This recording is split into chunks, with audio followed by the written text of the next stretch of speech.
Guys, അപ്പോൾ നമ്മളിപ്പോൾ ഉള്ളത് സൗമ്യ ചേച്ചിയുടെ വീട്ടിലാണ്, ഷൊർണൂർ. വീടിൻ്റെ ഉൾഭാഗത്തു നിന്ന് ഇങ്ങനെ പുറത്തേക്ക് വരുമ്പോൾ ഉള്ളൊരു കാഴ്ചയാണ് നിങ്ങൾ കാണുന്നത്. ഫ്രണ്ട് വ്യൂ ഒക്കെ അതിമനോഹരമാണ്. പറഞ്ഞു വരുന്നത് മറ്റൊന്നുമല്ല, ഈ അമ്മ ഇവിടെ ഒറ്റയ്ക്കാണ് താമസം. സുമതി എന്നാണ് അവരുടെ പേര്. അവരുടെ മകളും ഇപ്പം അടുത്ത് അവരുടെ മകനും മരിച്ച് അവരെ ആകെ ബുദ്ധിമുട്ടിലാണ്, ഒറ്റയ്ക്കാണ് താമസം. അപ്പോൾ അവർക്ക് അവരുടെ മകൻ്റെ കുട്ടിയും ഭാര്യയും താമസിക്കുന്ന ഒറ്റപ്പാലം ഭാഗത്തേക്ക് പോകണം എന്നുള്ളൊരു ആഗ്രഹമുണ്ട്.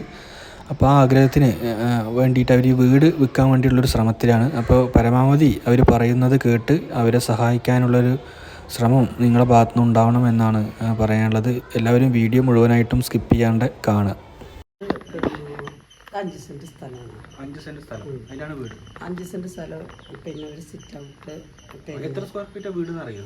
900 സ്ക്വയർ ഫീറ്റ്. 900 സ്ക്വയർ ഫീറ്റ് വീട്. പിന്നെ ഒരു സിറ്റ് ഔട്ട്, ഹോള്, 2 ബെഡ്റൂം, പിന്നെ അടുക്കള, വർക്ക് ഏരിയ, 2 ബാത്റൂം. മുകളിലേക്ക് എടുത്തിട്ടില്ല ഞാൻ. കോണി ഉള്ളിലാണ് വെച്ചിരിക്കുന്നത്. മുകളിലേക്കൊന്നും നമ്മൾ എടുക്കത്തിട്ടില്ല, അതിനുള്ളൊന്നും ഇതില്ല. അപ്പം അതൊന്നും ഞാൻ ചെയ്തിട്ടില്ല. എങ്ങനെയും ഒന്ന് ശരിയായി കിട്ടിയ വലിയൊരു ഉപകാരം, അത്രയാണ് നമുക്ക്. അതിന് എങ്ങനെയെങ്കിലും ഇതൊന്ന് കച്ചവടമായി കിട്ടിയിരുന്നെങ്കിൽ എന്നിട്ട് മകന്റെ കുട്ടിയെ നോക്കാൻ വേണ്ടിയിട്ട് ശ്രീനാരായണന്റെ അവിടെ സെറ്റിൽ ആവാനാണ് ഉദ്ദേശിക്കുന്നത്. അതെ, എന്തായാലും അതാണ് എൻ്റെ മനസ്സിൽ. എനിക്ക് ഇപ്പോൾ വേറൊരു ചിന്തയില്ല. എൻ്റെ മനസ്സിൽ എന്താ വെച്ചിട്ടുണ്ടെങ്കിൽ ഇത് ശരിയാക്കിയിട്ട് എങ്ങനെയെങ്കിലും കുട്ടികൾക്ക് പാലപ്പുറത്ത് അവർക്ക് എങ്ങനെയാണ് അവിടെ ആ സൈഡിൽ എവിടെയാണെന്ന് പറ്റണമെന്ന് വെച്ചിട്ടുണ്ടെങ്കിൽ അവർക്ക് പറ്റുന്ന സൈസിൽ എവിടെയെങ്കിലും ഒരു വാങ്ങിയിട്ട് അവൾക്കും പോരാൻ സൗകര്യമാകണം, കുട്ടിക്ക് സ്കൂളിൽ പോകാനുള്ള സൗകര്യമാകണം. അല്ലാതെ പറ്റില്ല. അത് ഇനിയിപ്പോൾ കുട്ടീനെ അവിടെ സ്കൂളിൽ ചേർത്തി കഴിഞ്ഞിട്ടുണ്ടെങ്കിൽ 5 വയസ്സായിട്ടുള്ളൂ. ഇനിയിപ്പോൾ +2 കഴിയുന്ന വരെ അവിടെ എൻ്റെ 10 താമസിക്കുന്നത് കുറച്ച് കാലം അവിടെ ഉണ്ട്.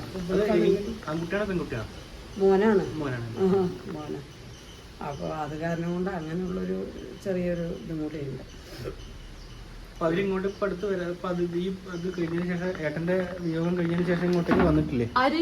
മകൻ്റെ കുട്ടിയും അവരിവിടെ ഉണ്ടായിരുന്നു. അവർ പിന്നെ സ്കൂൾ തുറക്കുന്നത് ശനിയാഴ്ച പോയത്. തിങ്കളാഴ്ച സ്കൂൾ തുറക്കില്ലായിരുന്നു. അപ്പോൾ ശനിയാഴ്ച എന്നോട് പോയത്. അവരിവിടെ ഉണ്ടായിരുന്നു.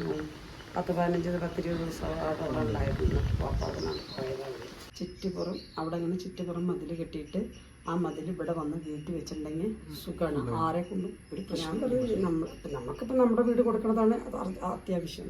നമ്മളിത് കൊടുത്തിട്ട് നമുക്കിങ്ങനെ ഇതാവണം എന്നുള്ളൊരു ചിന്താഗതിയാണ്. അപ്പം നമ്മളവിടെ കൊടുത്ത് നമ്മൾ പിന്നെ അവിടെ തന്നെ ഒരു വീടും വെച്ച് കുട്ടികളുടെ സൗകര്യത്തിനുള്ളതാവണം എന്നുള്ളൊരു ചിന്താഗതിയിലാണ് നമ്മൾ ഇത്രയും കഷ്ടപ്പെടുന്നത്.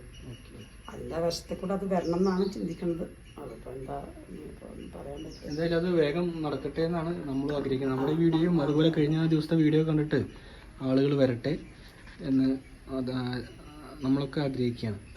മകനും മകളും നഷ്ടപ്പെട്ട ഒരു അമ്മയുടെ വേദനയാണ്. ഇത് മനസ്സിലാക്കി ഈ വീട് വാങ്ങി സഹായിക്കാൻ ആളുകളുണ്ടെങ്കിൽ അത് മുന്നോട്ട് വരണമെന്നാണ് നമുക്ക് പറയാം. ഫുൾ വീഡിയോ ചാനലുണ്ട്, ആവശ്യമുള്ളവർക്ക് അത് കാണാട്ടോ.